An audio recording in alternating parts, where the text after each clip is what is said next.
ly nhưng mà trong cái đời sống hàng ngày thôi, chứ còn cái cách mà xả ly trong cái quá trình thiền cũng như cái cách quán thì con chưa có biết.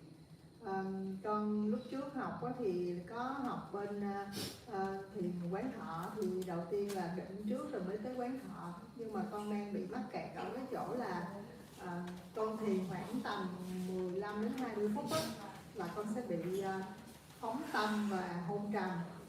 Còn nếu như con không bị phóng tâm và hôn trầm thì con lại rơi vào cái trạng thái là bị xoay lắc. Thì khi mà con xoay lắc thì con có thể ngồi được vài tiếng luôn, con không có bị đau chân, không buồn ngủ, không gì hết. Còn nếu như con không xoay lắc thì con lại bị phóng tâm và hôn trầm, thì chỉ tầm 15 đến 20 phút thôi thì con lại đi ngủ gục đi á. Thì bây giờ con không biết là cái cách đúng là con cần phải làm gì, con cần phải ghìm lại không cho nó lắc, hay là con từ khi mà nó lắc thì con sẽ quan sát, những cái chuyển động đó, và hoặc là con sẽ định vào hơi thở, thì nó cứ xoay mãi gì đó cho tới cái lúc mà xả thiền gì thôi. Rồi bây giờ cái cách mà sư dạy là quán sinh diệt hoặc là xả ly trong cái lúc thiền thì con chưa có được biết, tại vì bữa trước con vô trễ, con ngày 11 con mới vô luôn, con chưa có được nghe sư dạy cái cách thực hành như thế nào á. Thì con muốn học lại cái cách nào đó để mà con có thể tiến trong cái quá trình con hành thiền được.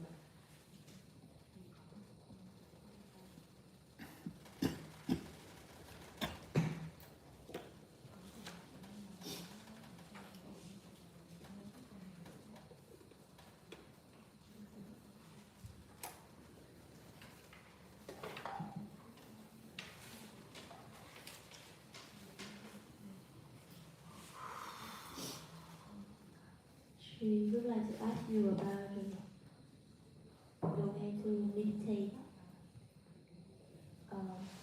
She understands about mindfulness and detachment in her daily life, but she doesn't understand clearly how to apply mindfulness and detachment while she practicing.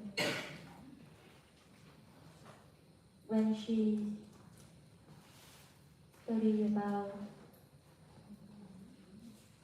meditation, she was taught by observe the sensation to get the samadhi first, and then go to the vipassana. But for 15 or 20 minutes, her mind started to wander around and start to feel sleepy. If she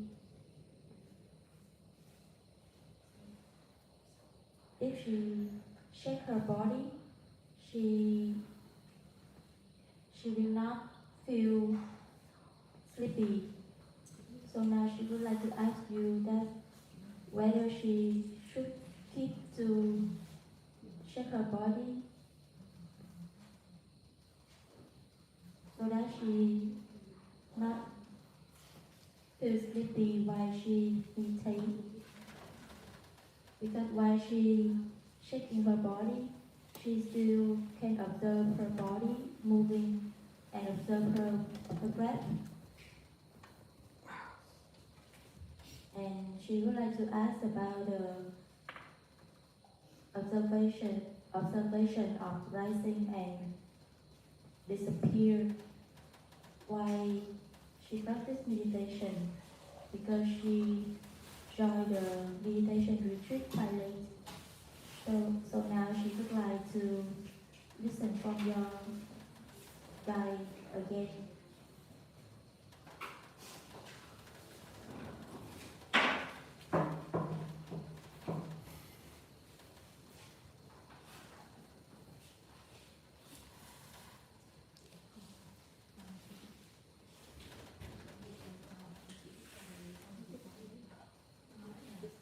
Her question is that should she keep shaking her body while she meditates or not?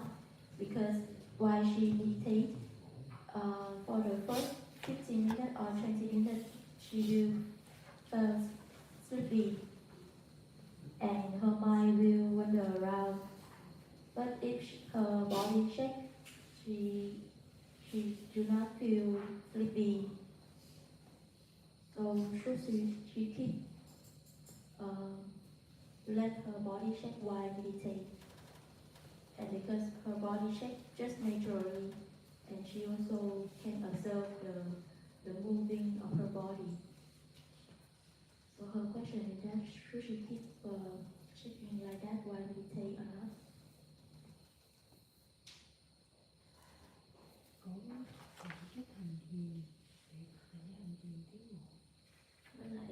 And the second question is, she would like you to guide her more about the observation of rising and disappear while she meditates.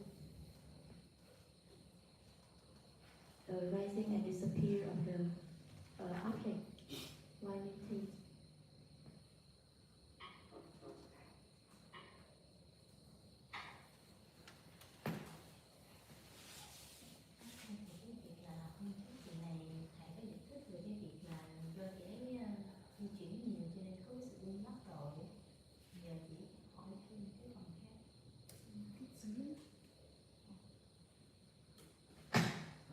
Before she also asked you about why her body shake while she meditate, and you also answer because she have attachment on the movement.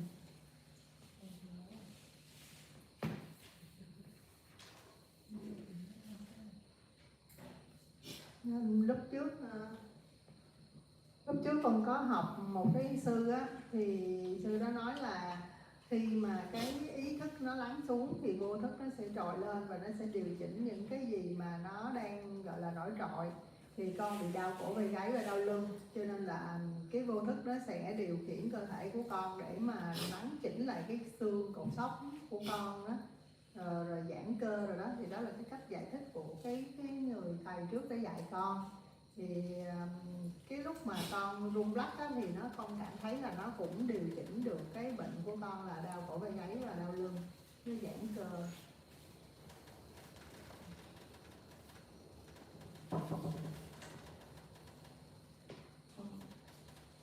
One of her teachers, meditation teacher, said that when the consciousness goes down, the unconsciousness will rise up. So it will adjust what is the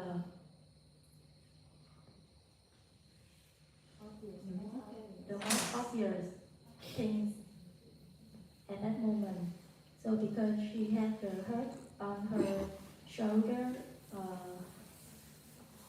her neck and her back, so her teacher explained that her body shaking to adjust her pain, and she also feel that while her body shake, the pain on her neck, shoulder and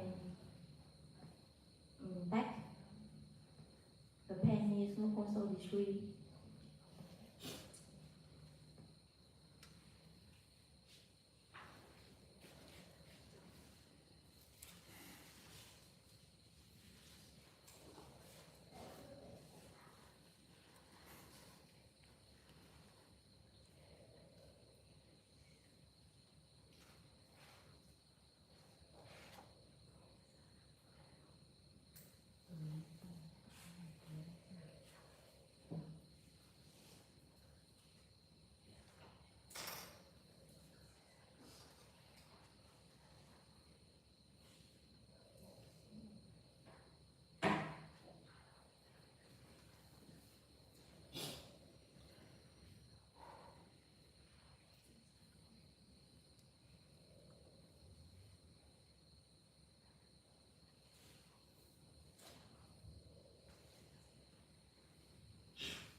the more we do, the more we want to do.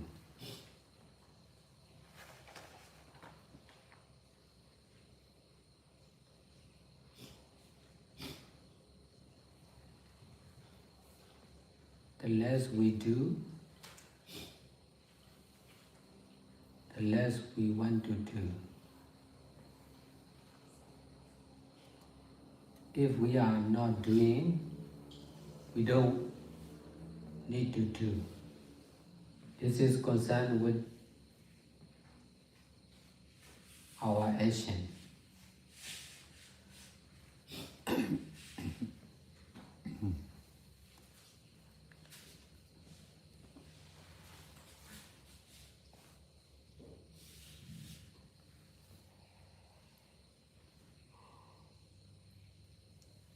We understand to do. That doing is doing by someone, doing with ignorance and attachment.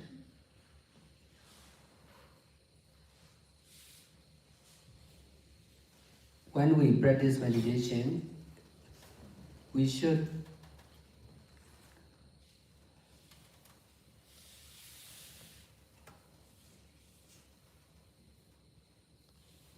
try to know doing naturally.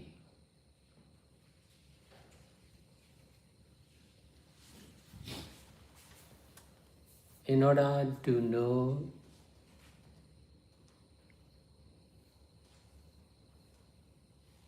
natural doing and happening, we should stop.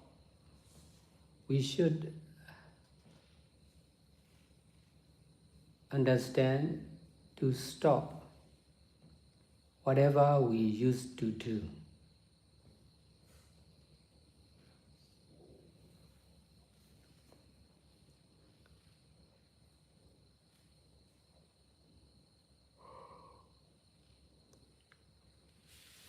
So if now you are asking only to do, you understand to do, you should try to understand not to do, not to think, not to speak, not to eat, not to sleep intentionally. We are not rejecting eating and sleeping and thinking. We are just detaching from doing.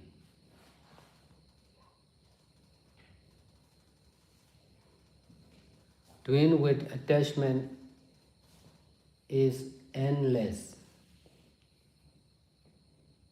Doing with detachment is the end.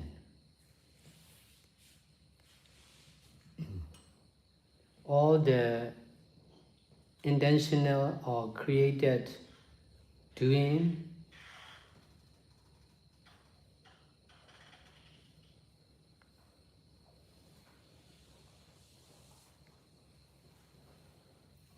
need to stop. Now, if your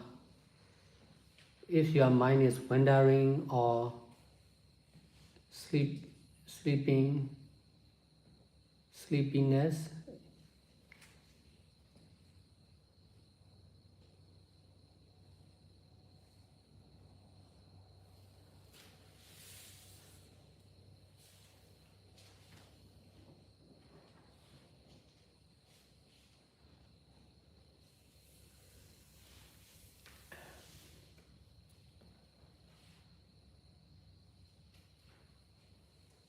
you should, instead of doing something, we should know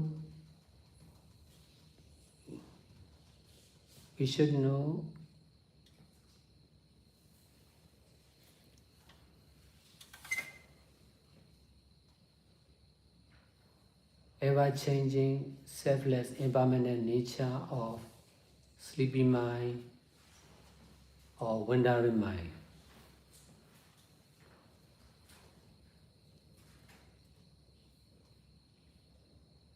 the truth of sleeping and wandering mind are ever-changing impermanent nature.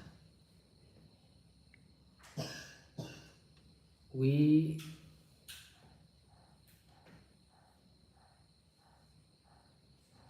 because of not trying to know, we don't know. If we are trying to know, we will know.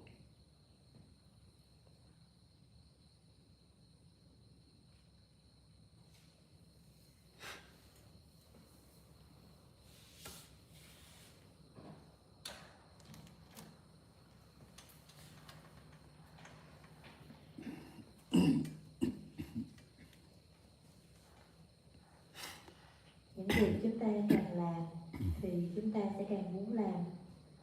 Những việc chúng ta càng làm ít đi thì chúng ta sẽ càng muốn làm ít đi. Nếu chúng ta không làm thì chúng ta cũng sẽ không muốn làm. Điều này liên quan đến hoạt động của chúng ta. Chúng ta hiểu rằng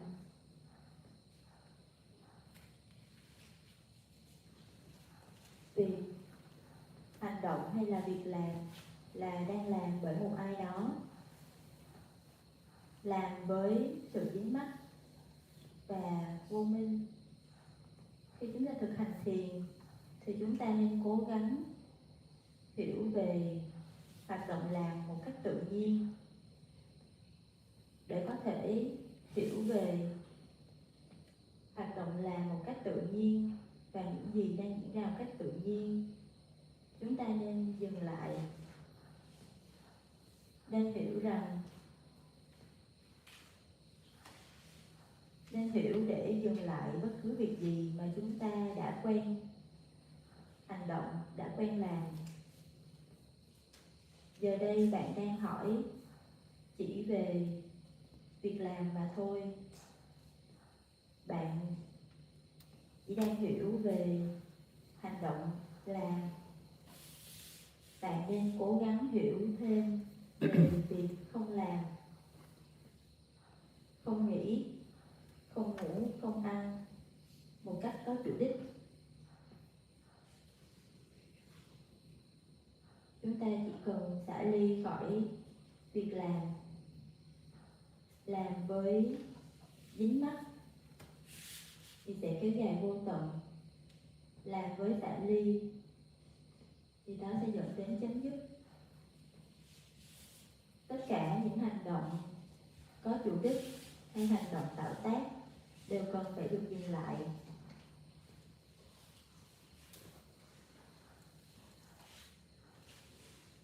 Giờ đây nếu tâm trí của bạn đang băn khoăn hay buồn ngủ thì thay vì làm một cái gì đó, bạn nên hiểu về bản chất của sự thay đổi vô thường, vô ngã,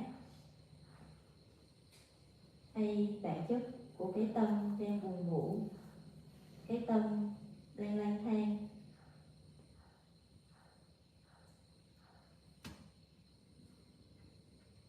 Bản chất của tâm buồn ngủ hay tâm lang thang cũng chính là sự thật về vô thường, vô ngã. Bởi vì bạn đang không cố gắng để biết, nên bạn cũng sẽ không biết. Nếu như bạn cố gắng để biết, thì bạn sẽ biết.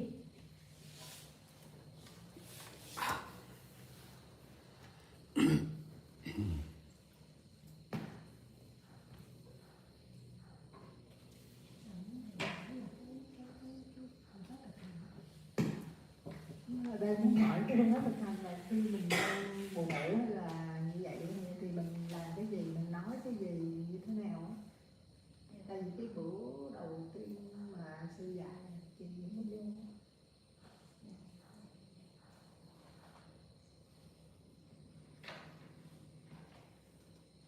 She asked you about the meditation method. if she falls asleep, what she should do.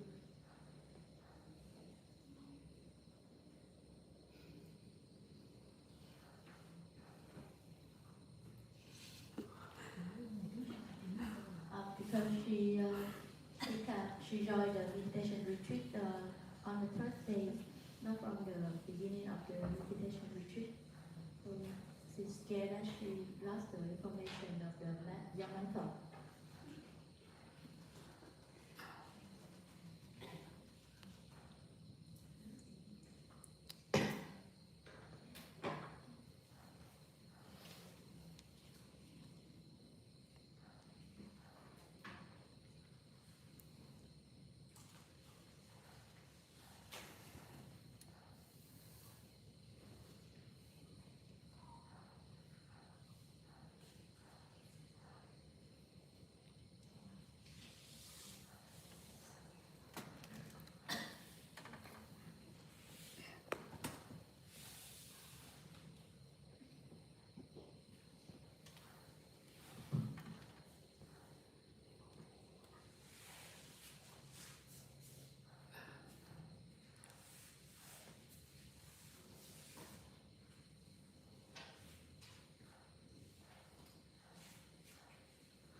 In other meditation center,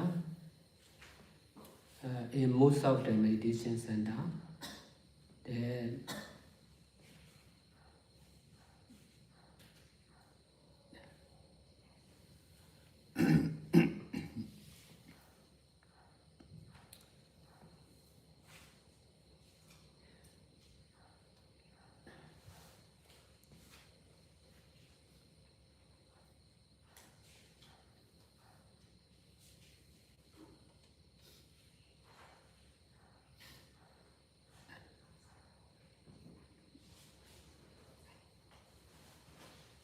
meditation method is limited. You must meditate, you must use only one or two methods. You are not free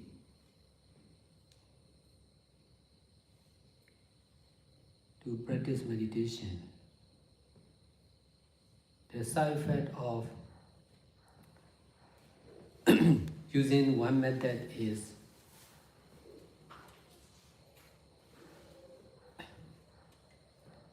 attachment on the method.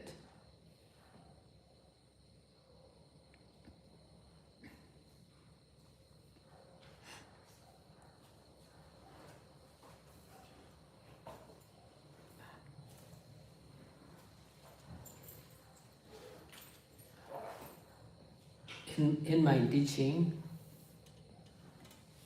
you are free to use any method.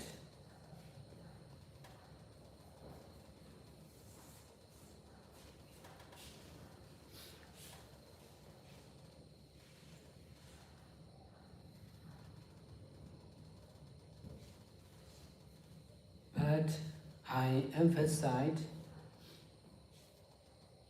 to practice for long term. Like part-time meditation center and full-time meditation center are different.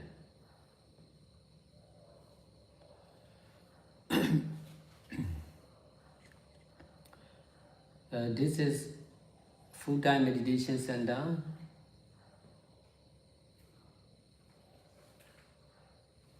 Fusan is full-time meditation center. This is only 10 days meditation retreat. Meditation retreat is limited, but meditation center open the whole year.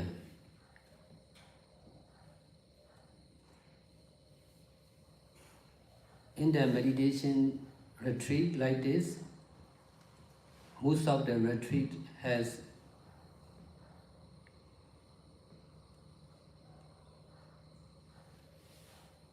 limit, especially with the method. But in my teaching, I emphasize to continue the practice one after another. The method is free. The method is not important.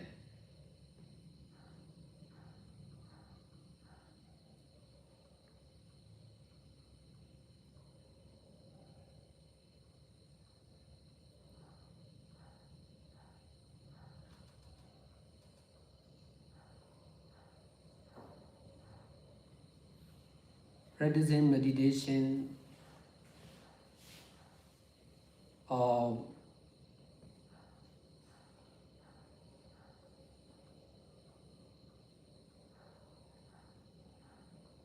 present moment mindfulness with detachment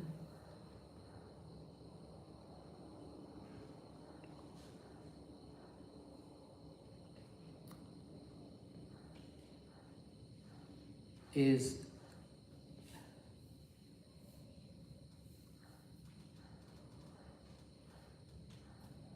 only important.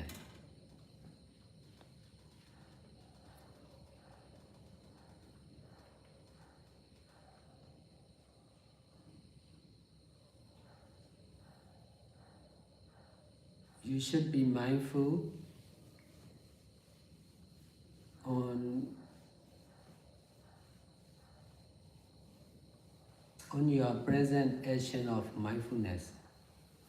This is difficult to understand, but it is possible to understand.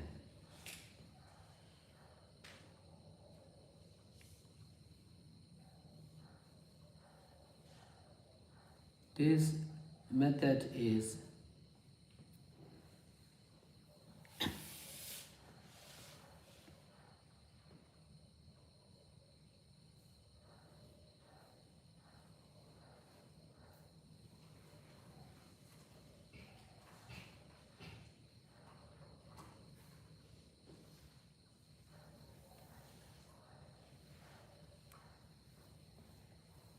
in this method, present action of mindfulness itself is the object to be mindful. So not like the other method.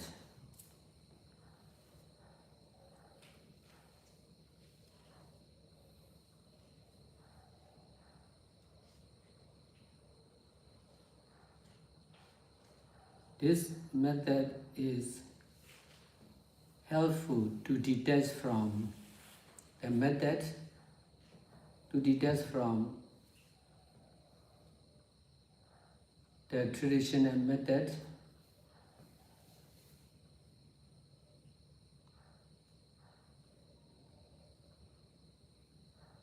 what we understand.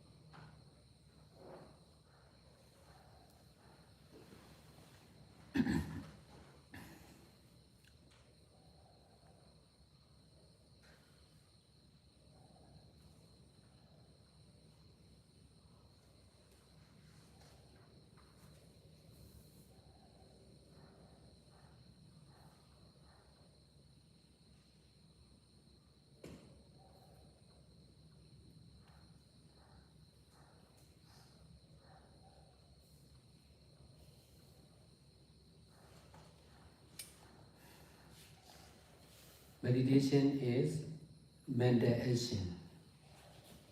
So present action of mindfulness itself is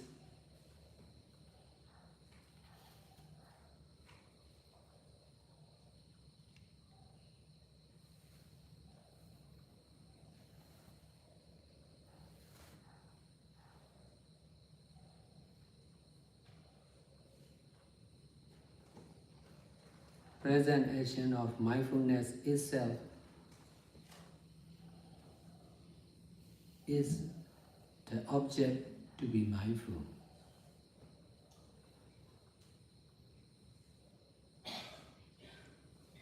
If you are not practicing like this, you will attach on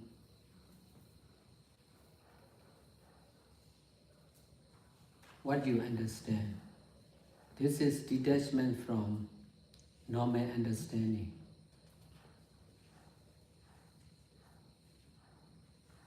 Because of attachment on normal understanding, we are easy to understand, to focus on breathing. Because of attachment on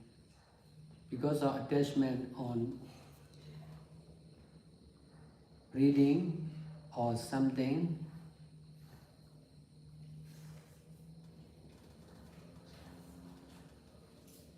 we cannot understand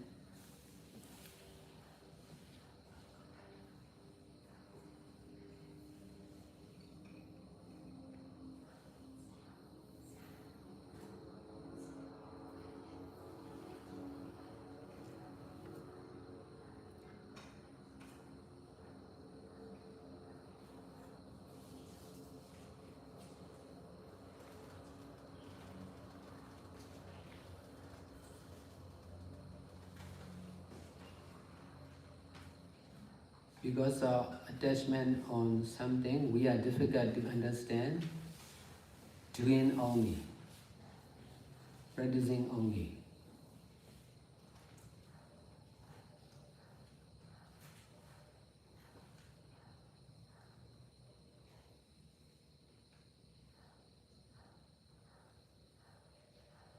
With detachment from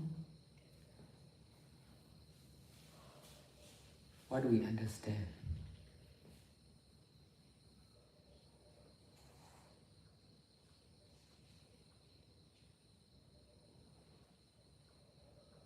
Or what we used to do.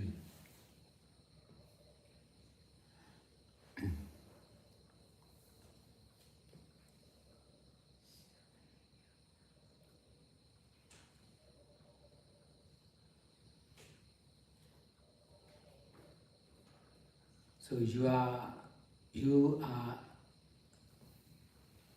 can be mindful on breathing,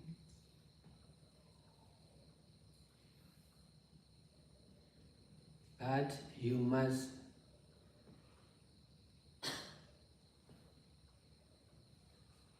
not attach on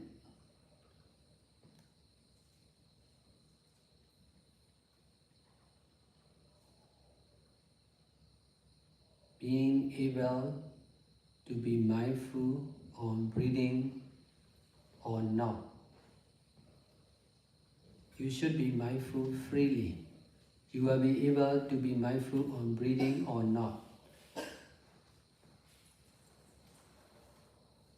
Even if you are not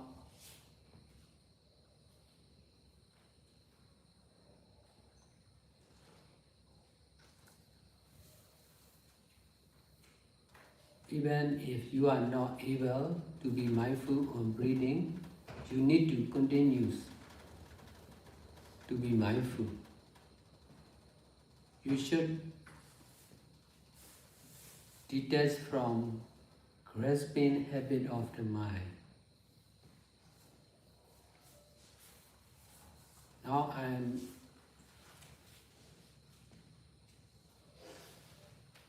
answering your question.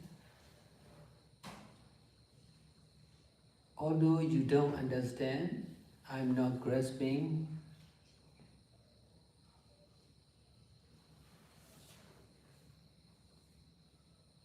on what I'm not grasping on your present not understanding.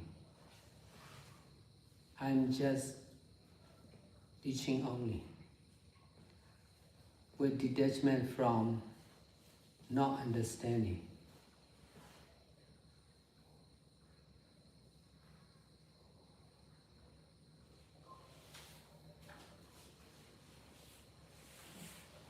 With this right understanding, I have been teaching like this for over many years, continuously.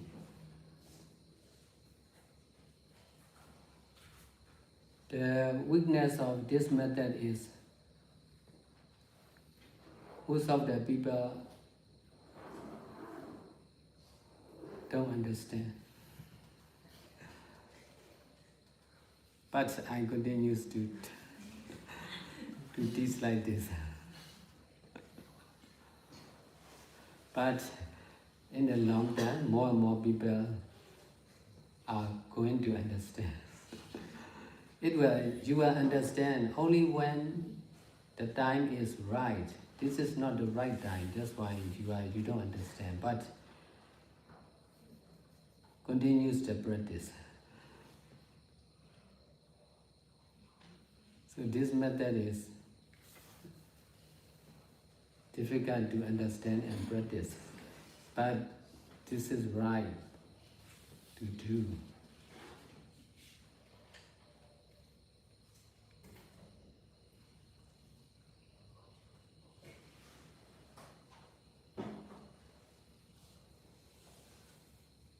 If I teach like this in Myanmar language, most of the Myanmar people don't understand.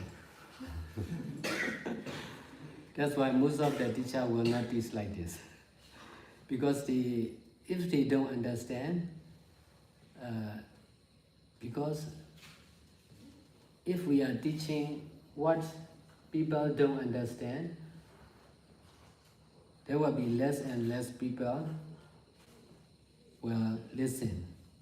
In this way, we must stop our teaching. But in my side, I have my own meditation center. I have my own meditator. That's why whether they understand or not, I can teach it. In their side, they must listen whether they understand or not. They could not go away. In this way, in the long term, they came to understand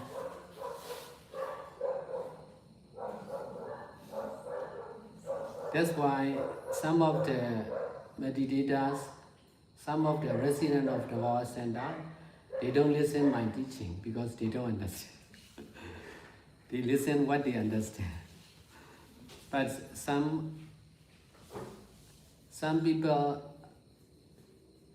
can understand the way,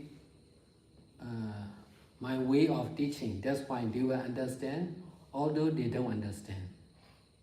They will practice, although they can practice. In this way, they can understand and practice in the long term. This is the method.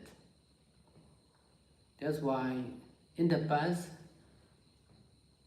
many people told me, concerned with my teaching, I can understand only after 4 years later. Only after a few months or a few years later, they can understand. In the beginning, they don't understand about this teaching. They don't give up to listen and practice, so also I don't give up in teaching like this. So this is also one of the methods, one of the useful methods. But if you understand this teaching, you are easy to understand other teaching of Buddha. This is the good point. If you only by listening to be mindful on breathing or something, you cannot understand most of the teaching of Buddha.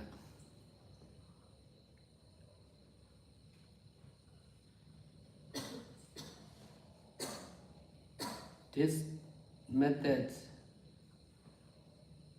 can surely solve the problems of the meditator.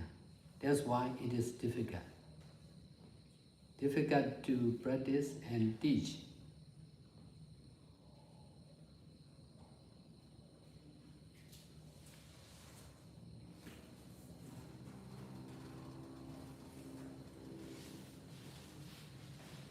In the beginnings of my teaching as a monk,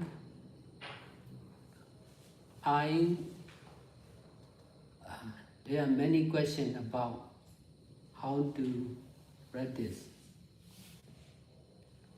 They are practicing, but they don't know how to practice. They know, but they are not. But they need to ask.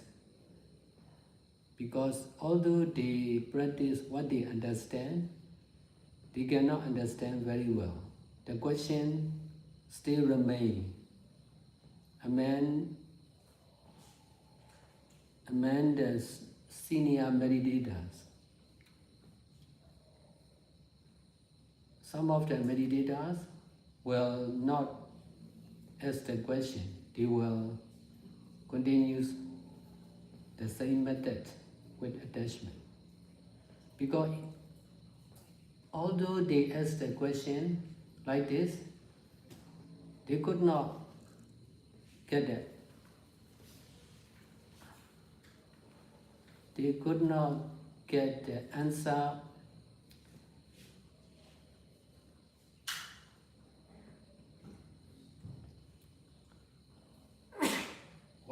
what they are satisfied.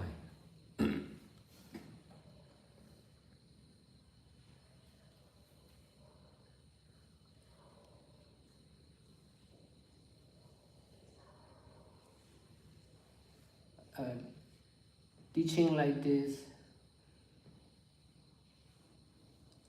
is difficult to understand, but some people understand. But they are difficult to practice. That's why I have to open full-time meditation center, and I have to lead in doing all kinds of good deeds.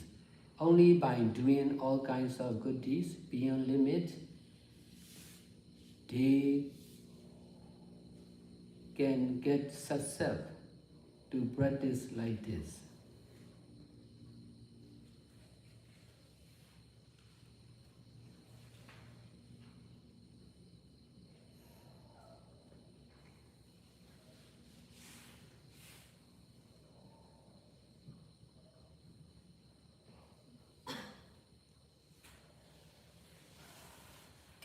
In this way, more easy to understand than before.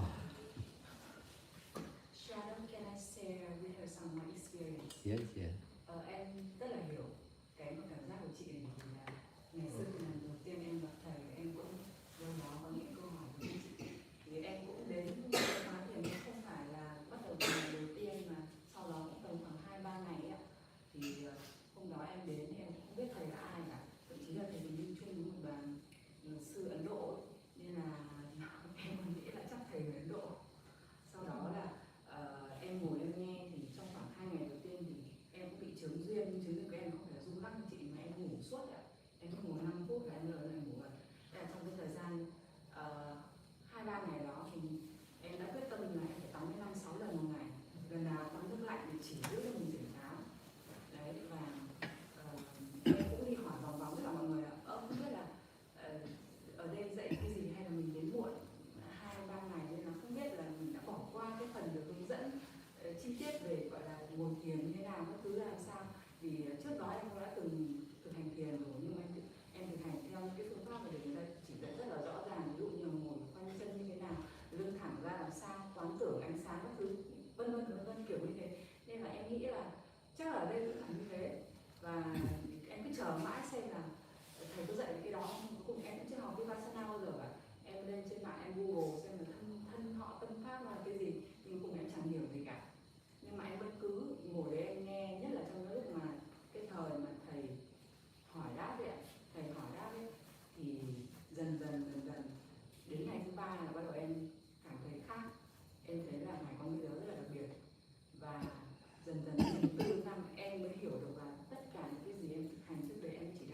quanh thôi.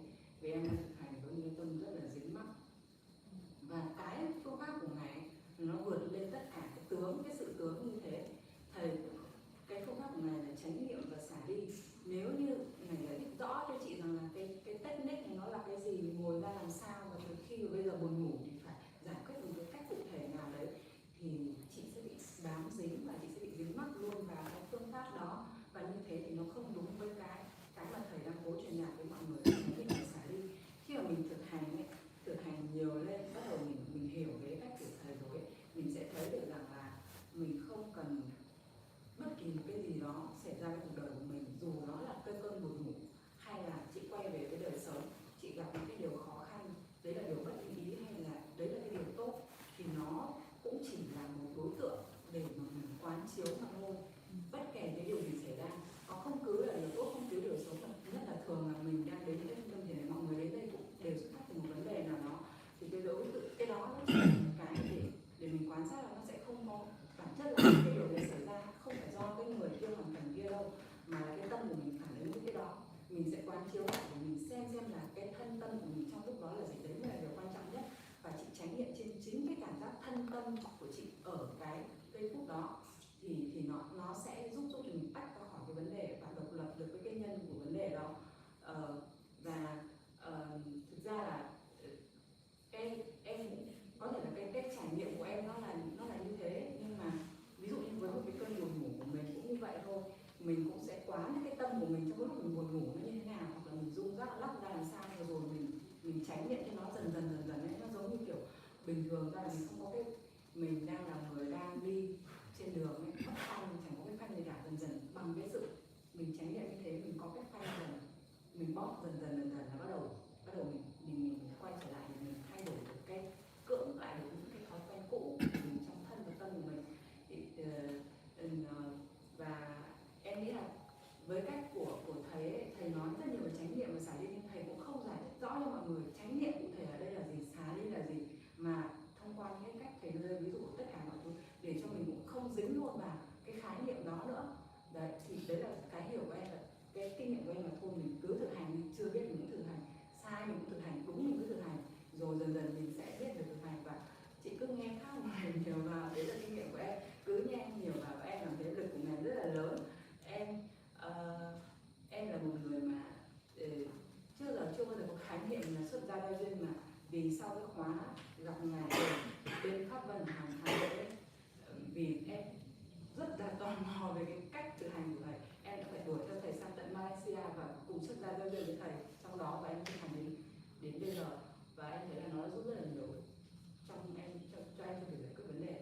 Thì đấy là kinh nghiệm của em, nó sẽ có thể là thiếu sót, nhưng mà em xin chia sẻ một chút lại như vậy là chị hy vọng nó giúp cho chị đấy. Có thể Liên nói lại tiếng Anh để thầy hiểu được cái chị dạy cái gì. Tháng 5 này ngài cũng có đi Mã Lai. Bạn làm sư thì thầy đi Myanmar đó.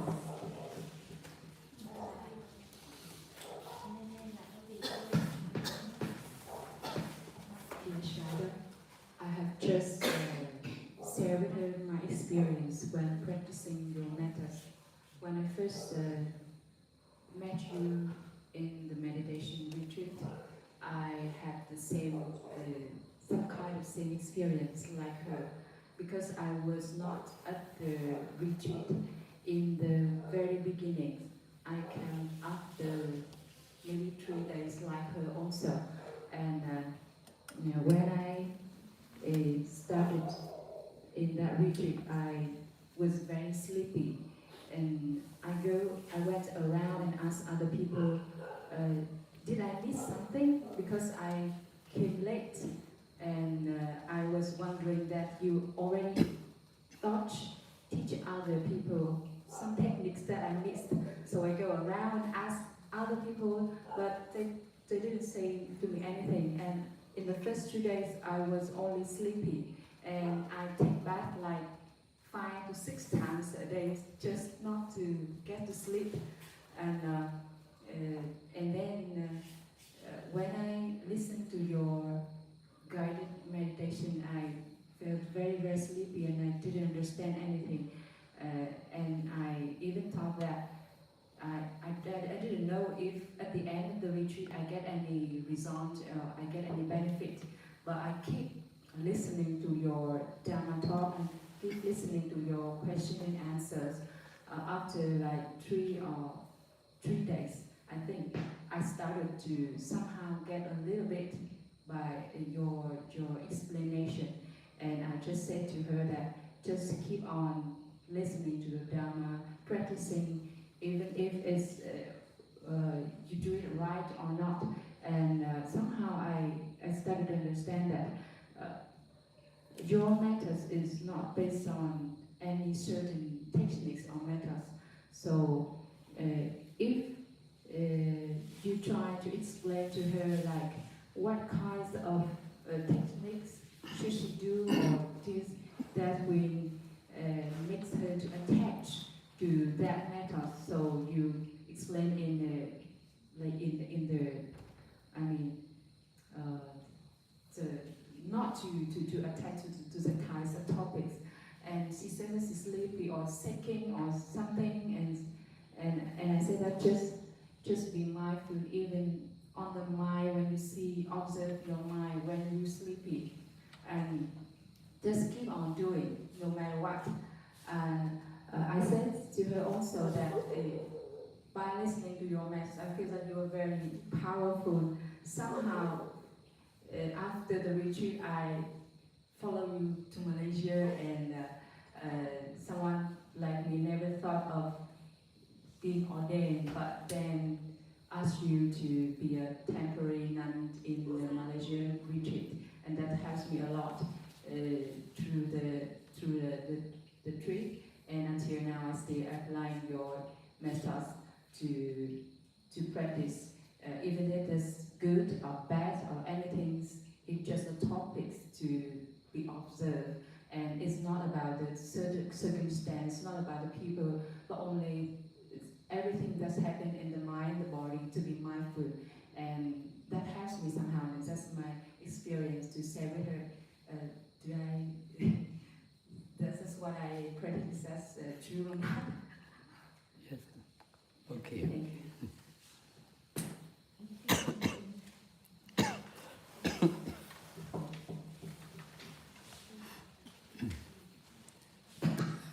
I will explain a little.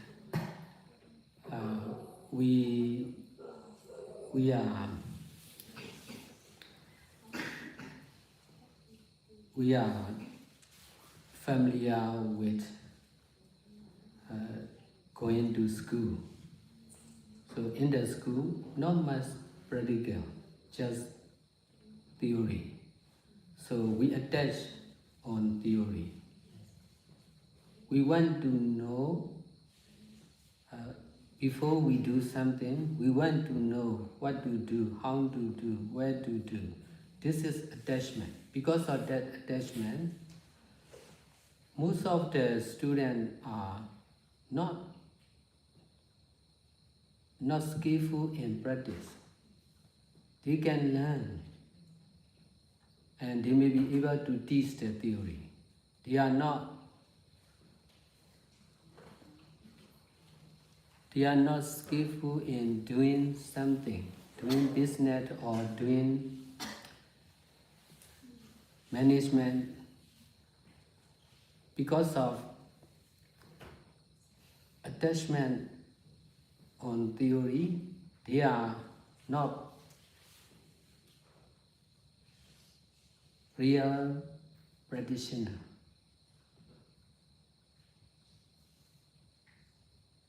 Most of the teachings are like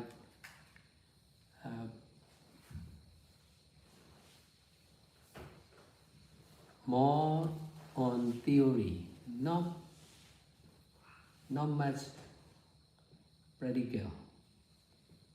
So in my teaching, I teach guided meditation. This is theory and practice together. So we are, after the retreat, we will go to the invited hospital and house.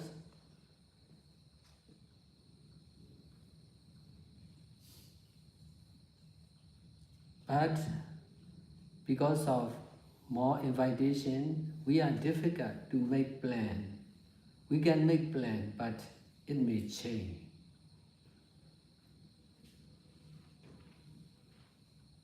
For me, it is okay. That's why, although there is no fixed plan, only in the right time, right day, we will do practically. That may not be the same, that may be or may not be the same as the plan or schedule. This is what I'm doing to do like this. I'm not skillful in planning because I am making less plan. I'm doing more practice. So most of the people are opposite. They used to plan, but most of the plan don't work because they are skillful only in planning, not in doing. For me, I'm skillful in doing. I can make plan only at the right time. This is sure. If we plan in advance, it may change. If we don't change, it will not be the best. We need to change because for me, I emphasize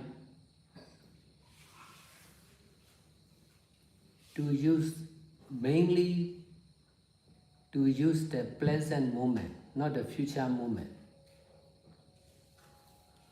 So tomorrow is not arriving now. That's why even if we plan for tomorrow, it will not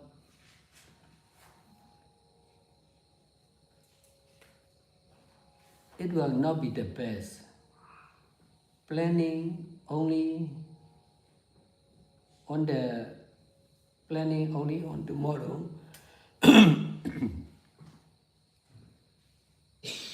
depending on changing or emergencies condition will be the best use of the present moment. That's why present moment is important.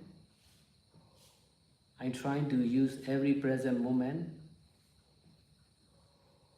to save better marriage. I am also teaching everyone to do like this. It is difficult to understand and practice, but it is possible.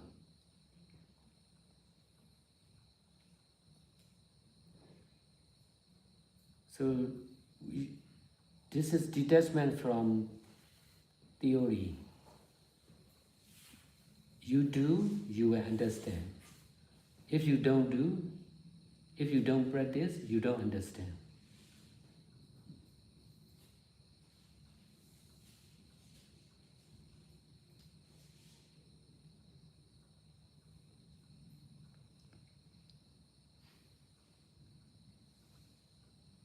This is really practical.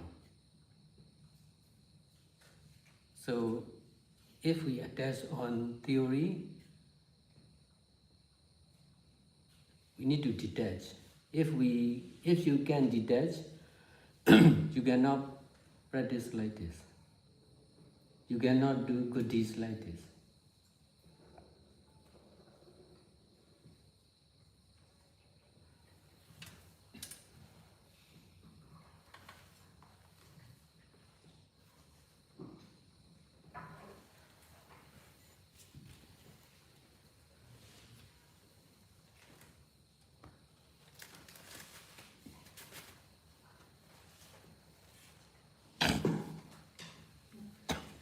Câu hỏi của cô là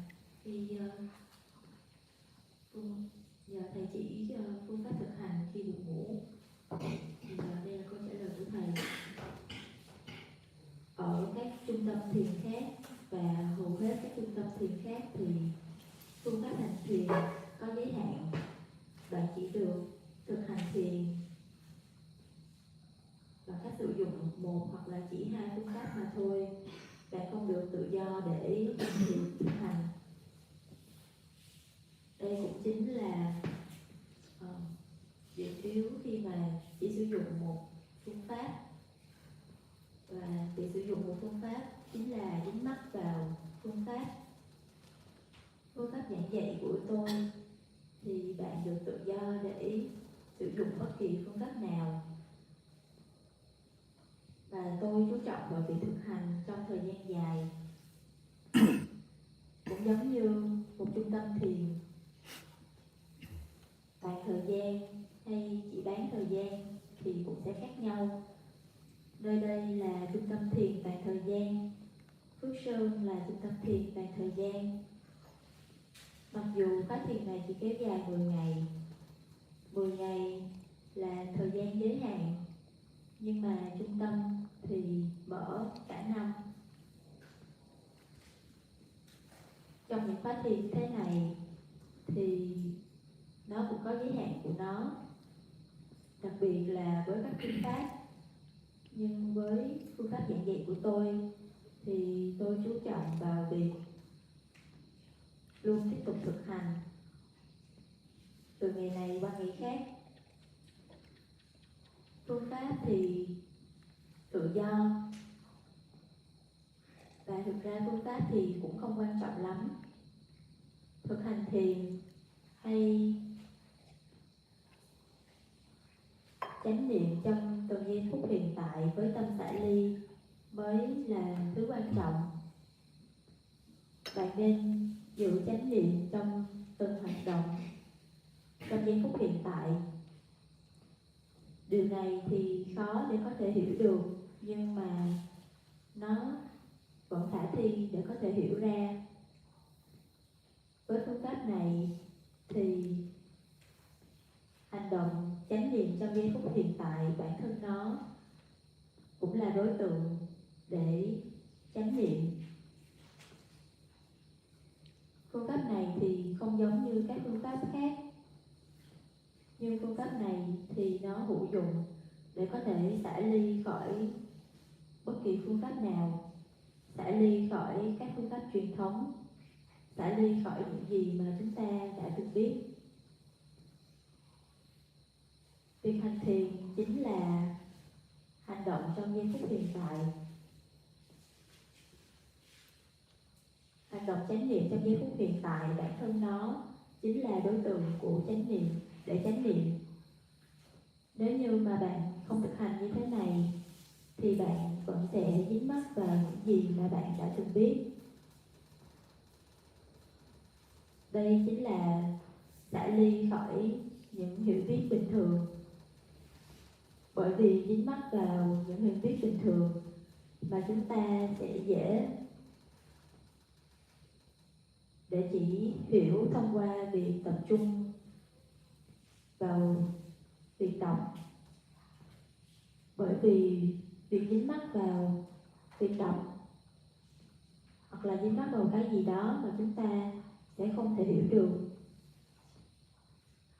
Bởi vì có sự dính mắc vào một thứ gì đó mà chúng ta khó có thể hiểu. Việc thực hành là chỉ thực hành mà thôi, làm và cũng chỉ làm mà thôi. Tâm tự xả ly khỏi những gì mà chúng ta đã từng biết, khỏi những gì mà chúng ta đã từng làm. Vì vậy mà cô vẫn có thể tiếp tục giữ chánh niệm trên hơi thở, nhưng cô không nên dính mắc vào việc cô có thể giữ được chánh niệm trên hơi thở hay không. Cô nên giữ chánh niệm một cách tự do, cho dù là có chánh niệm hay không có chánh niệm. Ngay cả khi cô không thể giữ chánh niệm trên hơi thở thì cô cũng cần phải tiếp tục để giữ chánh niệm. Cô nên xả ly khỏi thói quen dính mắc của tâm. Giờ đây thì tôi đang trả lời câu hỏi của cô. Mặc dù cô không hiểu, thì tôi cũng không dính mắc vào sự hiểu biết hiện tại của cô. Tôi chỉ giảng dạy với sự xả ly khỏi sự hiểu biết của cô. Và với sự hiểu biết đúng đắn này, tôi đã giảng dạy như thế này trong suốt hơn 20 năm. Tuy nhiên, điểm yếu của nó là hầu hết mọi người lại không hiểu. Nhưng tôi vẫn tiếp tục giảng dạy như thế này. Và trong khoảng thời gian dài thì ngày càng có nhiều người hiểu được phương pháp của tôi hơn. Nếu như bây giờ cô có thể hiểu, nghĩa là đã đến đúng thời điểm của cô. Còn nếu như cô vẫn chưa hiểu thì cô nên tiếp tục thực hành.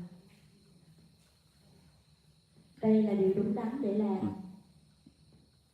Nếu như mà tôi đang giảng dạy như thế này bằng tiếng Myanmar thì chắc chắn mọi người ở đây sẽ không hiểu.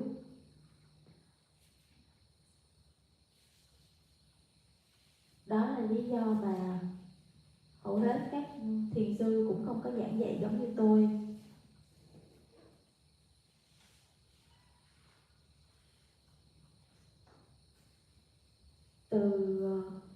Từ phía của tôi thì bởi vì tôi có trung tâm thiền của chính bản thân tôi có những người thực hành theo tôi, cho nên là tôi có thể tiếp tục giảng dạy như thế này.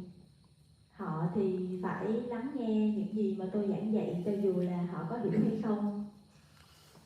Và theo cách này, và nhờ như vậy thì trong một khoảng thời gian dài họ bắt đầu hiểu những gì tôi giảng.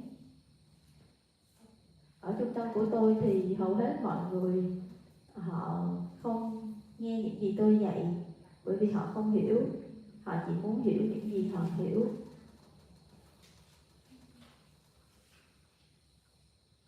Nhưng mà họ vẫn sẵn sàng lắng nghe cho dù họ không hiểu, và họ vẫn thực hành cho đến khi họ hiểu. Có thể trong khoảng thời gian đầu họ không hiểu, nhưng mà sau đó dần dần, sau vài tháng hoặc là 4 năm sau đó thì họ sẽ bắt đầu dần hiểu ra. Tôi thì không có từ bỏ phương pháp giảng dạy của tôi, còn họ thì cũng không từ bỏ việc lắng nghe phương pháp giảng dạy của tôi. Bản thân điều này cũng chính là một phương pháp hữu dụng.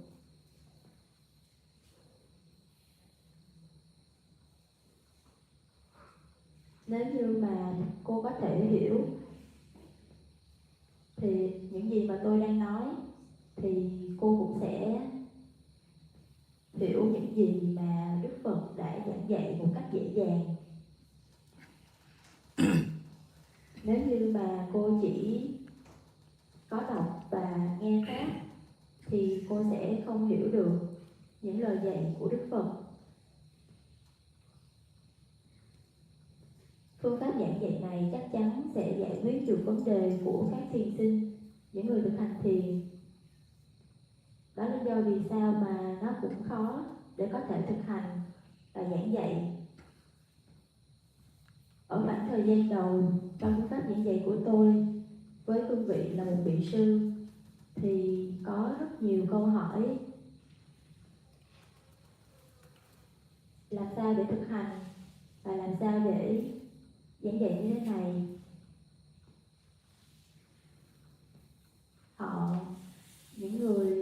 Những học trò của tôi thì thực hành theo nhưng họ không hiểu.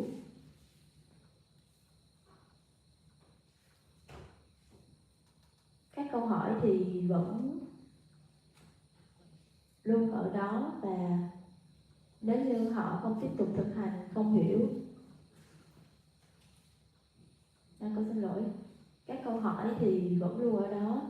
Nếu như họ không cho tiếp tục thực hành thì họ sẽ không thể hiểu. Và họ sẽ dừng lại nếu như mà họ không, câu trả lời không có giúp họ, không thỏa mãn được họ. Việc giảng dạy như thế này là rất khó để có thể hiểu, nhưng mà có vài người hiểu thì cũng rất khó để có thể thực hành. Đó là lý do vì sao mà tôi mở các trung tâm thiền toàn thời gian và dẫn dắt mọi người làm tất cả các loại thiện pháp. Chỉ khi thông qua việc làm tất cả các loại thiện pháp như thế này thì họ mới có thể thành công trong việc thực hành. Và theo cách này thì sẽ dễ dàng họ sẽ ngày một hiểu một cách dễ dàng hơn trong việc thực hành của họ.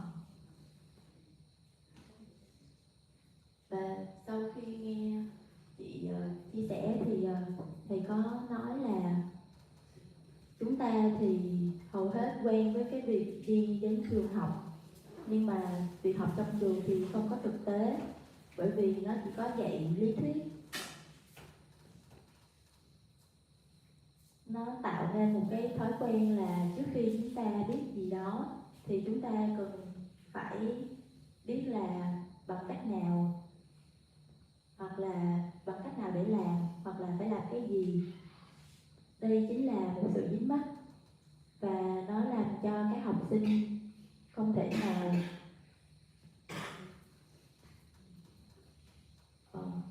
làm ở ngoài một cách thực tế,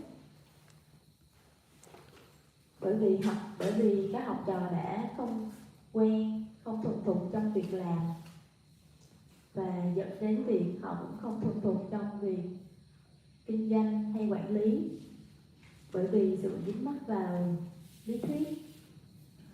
Họ không có trở thành những người thực hành một cách thực sự.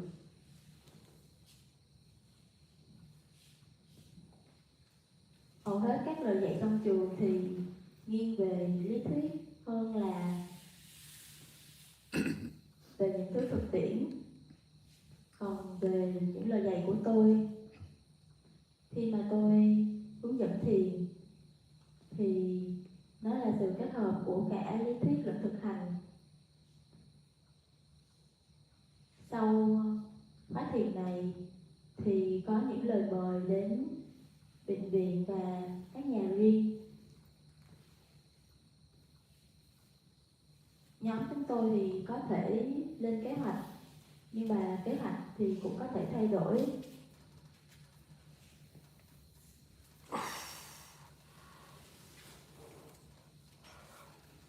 Chỉ có tất cả mọi thứ đều có thể thay đổi vào đúng thời điểm, đúng nơi chốn, một cách, và làm nó một cách thực tiễn. Tôi thì không có thành thục trong việc lên kế hoạch. Tôi không có lên kế hoạch.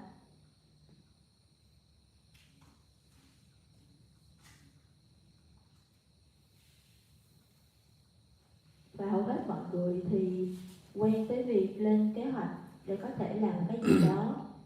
Còn tôi thì thành thục trong việc làm. Tôi cũng có thể lên kế hoạch, nhưng chỉ vào đúng thời điểm mà thôi. Chúng ta có thể lên kế hoạch, nhưng chúng ta cũng có thể thay đổi nó. Và nếu như mà kế hoạch đó không thể thay đổi, thì kế hoạch đó không phải là kế hoạch tốt nhất. Tôi sử dụng sự thay đổi để tôi lên kế hoạch bằng cách sử dụng giây phút hiện tại. Ngày mai thì chưa đến. Đó là lý do vì sao mà nếu chúng ta lên kế hoạch cho ngày mai thì nó chưa phải là một kế hoạch tốt nhất. Kế hoạch là chỉ cho ngày mai. Nó sẽ phụ thuộc vào những thứ có thể thay đổi, hoặc là những điều kiện cấp thiết. Những kế hoạch mà dựa trên sự thay đổi hay là những điều kiện khẩn cấp đó là những kế hoạch tốt nhất. điều tốt nhất đó chính là giây phút hiện tại. Đó là lý do vì sao mà thời điểm hiện tại, giây phút hiện tại chính là cái tốt nhất. Và tôi cũng giảng dạy như thế.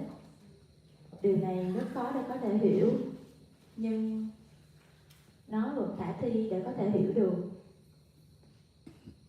Đây chính là xả ly khỏi lý thuyết.